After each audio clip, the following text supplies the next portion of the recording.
I've been a digital artist for 8 years, and I thought I'd seen every kind of betrayal possible in the creative community. Clients who refuse to pay, people who borrow concepts without credit, the usual nightmare stories every artist shares. But nothing, and I mean nothing, prepared me for what my so-called best friend did to me last month.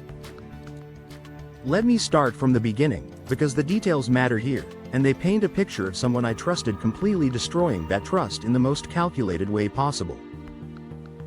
My name is Alex, I'm 26, and I've been building my art career slowly but steadily since college. I specialize in fantasy character portraits, think elaborate armor, mystical creatures, that whole aesthetic that's become huge on social media. It's not easy work. Each piece takes anywhere from 15 to 40 hours, depending on complexity. Every brushstroke is deliberate, every color choice is intentional. My art isn't just drawings, it's pieces of my soul, my imagination, my technical skill built over years of practice and learning. I met Sarah 3 years ago at a local comic convention. She was cosplaying as one of my original characters, which was incredibly flattering. We bonded over fantasy novels, shared artistic interests, and what seemed like a genuine appreciation for creative work. She became my closest friend, someone I shared everything with: my struggles with imposter syndrome, my excitement over commissions, my fears about making it as a professional artist. Sarah wasn't an artist herself, but she claimed to understand the creative process.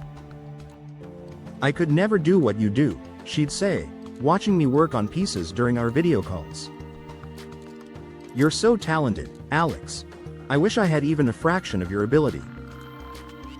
I thought it was sweet, genuine admiration from someone who appreciated art even if she couldn't create it herself. Looking back now, those comments feel different. Less like admiration, more like envy. The kind of envy that festers and grows until it becomes something dangerous. The first red flag should have been her constant requests to see my work in progress pieces.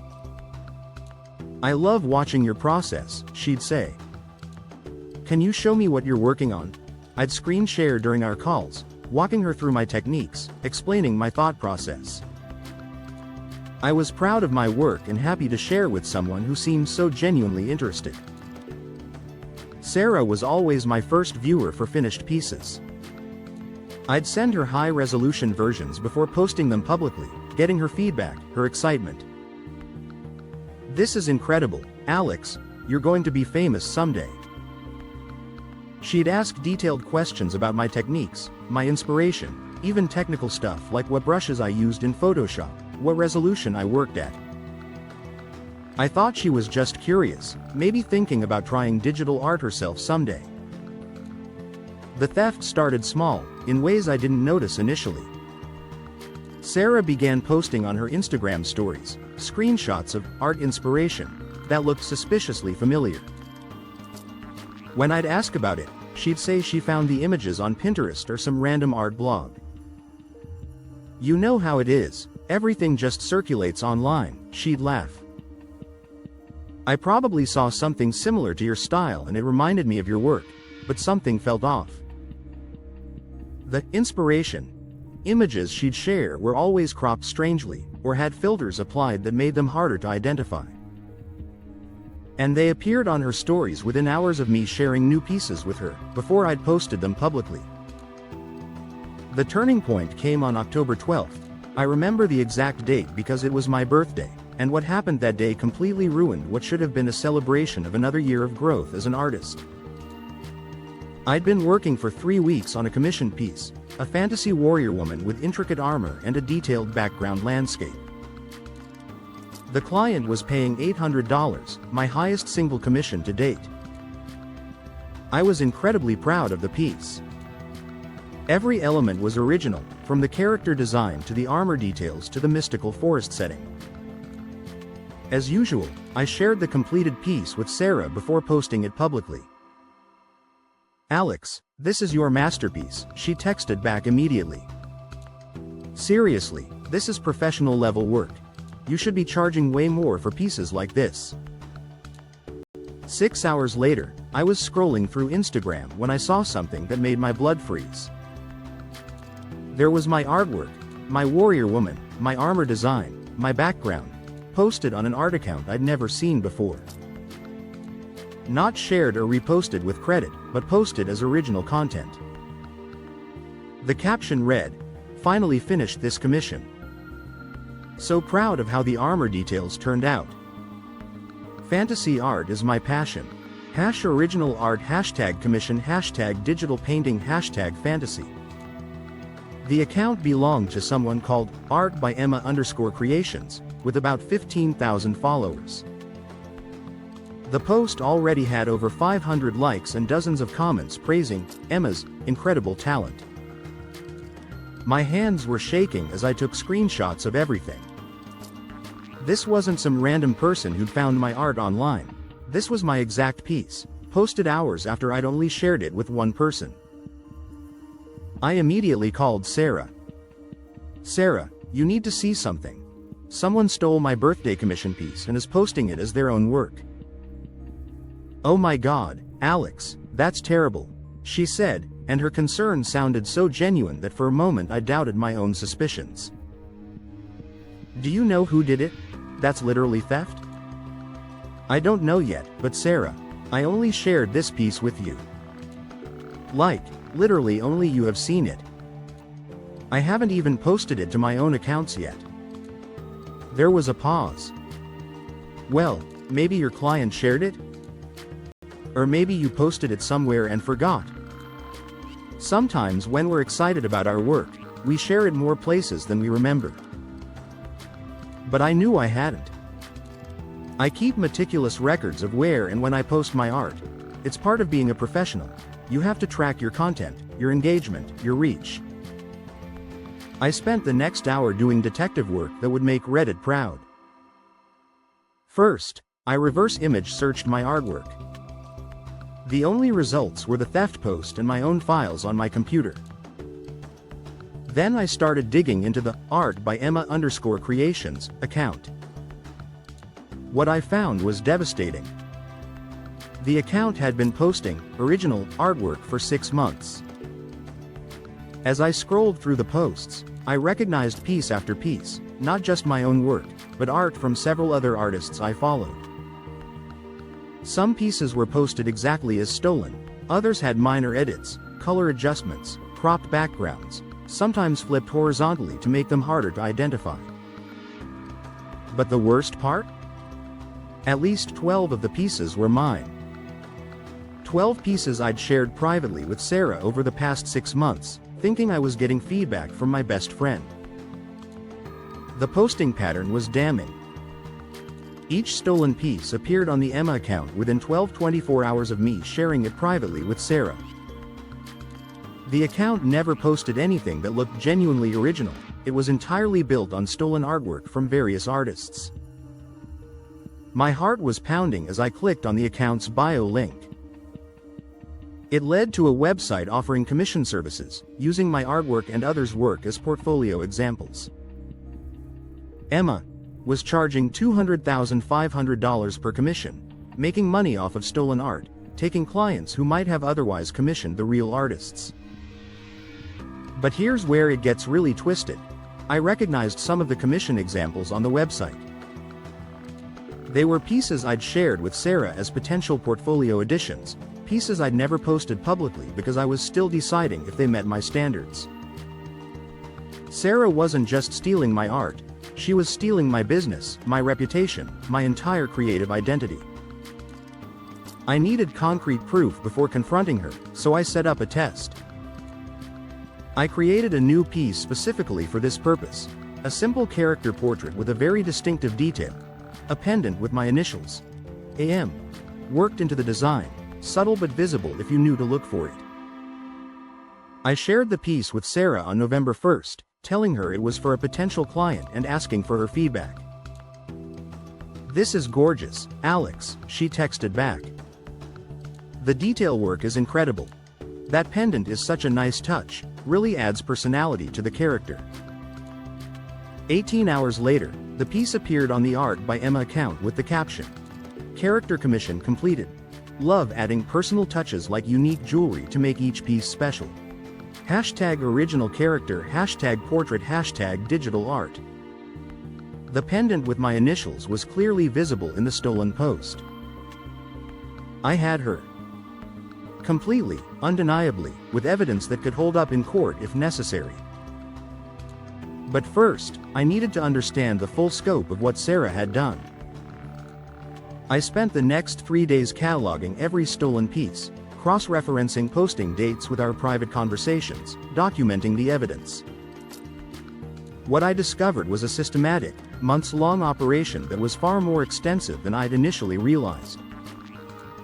Sarah hadn't just stolen from me. The Emma account featured stolen work from at least 8 different artists that I could identify. She'd built an entire fake artistic identity, complete with a backstory about being a self-taught digital artist following her dreams. She had regular clients, people praising her talent in comments, other artists following the account for inspiration. She was making an estimated $2,000, $3,000 per month selling commissions using other people's artwork as her portfolio. For 6 months. The most horrifying part? Some of her clients were commissioning pieces similar to the stolen art, expecting to receive original work in that style. Sarah was taking their money and either disappearing or delivering heavily filtered, edited versions of other stolen pieces. She wasn't just stealing art, she was running a comprehensive fraud operation. On November 5th, I confronted her. I'd planned what to say, how to present the evidence, but I was still hoping, stupidly, that there might be some explanation that didn't make my best friend a calculating thief. Sarah, we need to talk about something serious. I found my artwork being posted by someone else without permission. Oh no, Alex, that's horrible. Which piece? Do you want me to help you report it? Her concern still sounded genuine. She was either a phenomenal actress or completely delusional about what she'd done. Actually, Sarah, I need to ask you directly. Are you art by Emma_Creations? The silence on the other end of the call lasted exactly 17 seconds. I counted. Alex, what? Why would you think that? Because the stolen pieces are artwork I've only shared privately with you. Because the posting timeline matches exactly with our conversations. Because the piece I shared with you yesterday is already posted on that account. With my initials visible in the pendant. Another long pause. Alex, I can explain, and there it was. Not denial, not confusion, but I can explain. The admission that destroyed 3 years of friendship in 4 words. I'm listening, Sarah. I never meant for it to go this far. It started as just sharing art I thought was beautiful. People started following the account, asking if I made the pieces. I was going to tell them no, but then someone offered to buy a commission, and I needed money so badly, Alex. My student loans, my rent. I was drowning. So you decided to steal from your best friend? I was going to stop. I kept meaning to shut down the account, but then more people wanted commissions, and I thought maybe I could learn to make art like yours, and eventually replace the stolen pieces with my own work. The rationalization was breathtaking. Sarah had convinced herself that stealing my livelihood was somehow temporary, that fraud was acceptable if she intended to eventually become legitimate. Sarah, you stole 12 of my pieces. You've been selling commissions using my work for 6 months. You built an entire fake career on stolen art from multiple artists. I know it looks bad, but Alex, you're so talented that you don't need those pieces. You have so much work, so many clients. I was just trying to survive. This was the moment I realized that the person I'd considered my best friend was fundamentally different from who I thought she was. Sarah genuinely believed that my success meant I should accept her theft. That my talent justified her stealing from me. Sarah, I'm going to give you 24 hours to shut down that account. contact every client who paid you money under false pretenses, and publicly admit what you did. If you don't, I'm filing copyright infringement claims, reporting the account to Instagram, and considering legal action. Alex, please, you can't do that. This will ruin my life. You ruined your own life when you decided to steal from artists trying to make a living. She hung up on me. 24 hours later, the Art by Emma account was still active. Sarah had actually posted a new stolen piece, not one of mine, but I recognized it as work from a fantasy artist I followed on Twitter. I went nuclear. I filed DMCA takedown notices for every piece of my stolen artwork. I reported the account to Instagram for intellectual property theft and fraud. I contacted the other artists whose work I'd identified and provided them with evidence of the theft. But most importantly, I made a detailed Reddit post in r, choosing beggars in r, artist lounge, documenting the entire situation with screenshots, evidence, and a timeline. The response was overwhelming. Within 12 hours, my Reddit post had over 15,000 upvotes and 2,000 comments.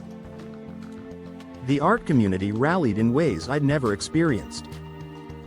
People were reverse searching the remaining stolen pieces on the Emma account, identifying the real artists, coordinating mass reporting of the account. Other artists came forward with similar stories about Sarah. Turns out, she'd been active in online art communities for over a year, building relationships with artists and then stealing their work. I wasn't her only victim, I was just the one who caught her. The Emma account was suspended within 48 hours of my Reddit post going viral. Instagram's investigation found evidence of extensive intellectual property theft and fraud. Sarah's personal accounts were also restricted pending review. But the real victory came from the community response. Dozens of artists shared the story, educating their followers about art theft and how to protect their work. Several galleries and art platforms implemented stronger verification processes for new artists, partly in response to the Sarah situation. 3 artists who'd been victimized by Sarah ended up getting legitimate commission work from people who'd originally been scammed by her fake account. The art community took care of its own.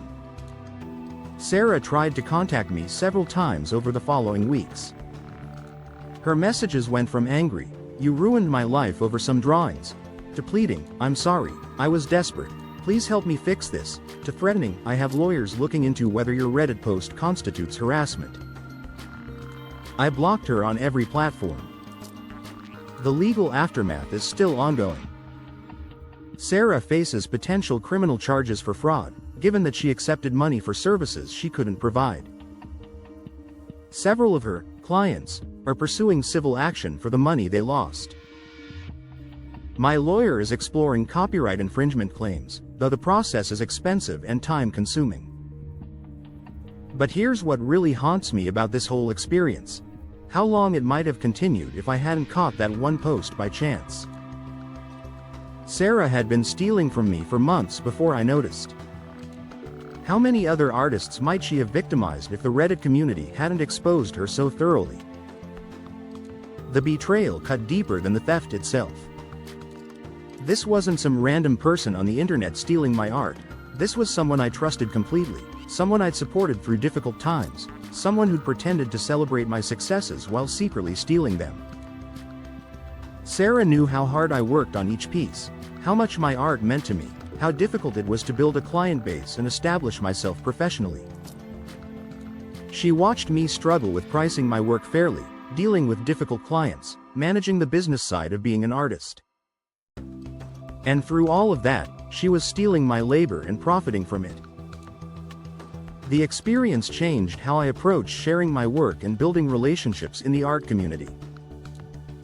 I still collaborate with other artists and share work in progress pieces, but I'm more cautious about who gets access to high-resolution files and unreleased work. I've also become an advocate for artist protection and education. I regularly post about watermarking techniques, copyright basics, and red flags that might indicate art theft. The Sarah situation taught me that predators in the art community often pose as friends and supporters first. The Reddit community's response showed me something beautiful about the creative world, though. When artists stick together and support each other, we can overcome even calculated betrayal like what Sarah did. Hundreds of strangers spent their time helping me gather evidence, report stolen content, and spread awareness about protecting our work. But I still wonder, how many other Sarahs are out there, building fake careers on stolen art? How many artists are having their work stolen by people they trust, people who know exactly how to exploit that trust? The digital age has made art theft easier than ever, but it's also made the tools for fighting back more powerful. Reverse image searching, community reporting, social media awareness. These tools help me expose Sarah and protect other artists from her fraud. Yet the most effective protection is still the same thing artists have always relied on: community. When we look out for each other, share information about threats, and collectively refuse to tolerate art theft, we make it harder for people like Sarah to succeed. 6 months later, I'm doing better than ever professionally. The exposure from the Reddit post actually brought me several new clients who wanted to support an artist who'd been victimized by theft. My commission prices have increased, my client base has expanded, and I've been invited to speak at conventions about protecting artistic intellectual property. Sarah's fake career is over, but the damage she caused rippled through multiple artists' lives and finances. Some of her victims are still dealing with the aftermath: clients who lost money, artists whose work was devalued by association with her fraud operation. But here's my question for anyone reading this. If your best friend was systematically stealing your work, your income, your professional identity, would you have noticed sooner than I did? Would you have been willing to destroy a friendship to protect your career and other artists? And for my fellow artists, what steps are you taking to protect your work from people who might be closer to you than you think? Because sometimes the biggest threats come from the people who claim to support us most. The art theft world is full of strangers stealing from the internet, but Sarah taught me that sometimes the person robbing your creative future is sitting right next to you, watching you work, and telling you how talented you are while they plan their next heist. Trust your instincts. Protect your work. And remember that real friends celebrate your success, they don't steal it.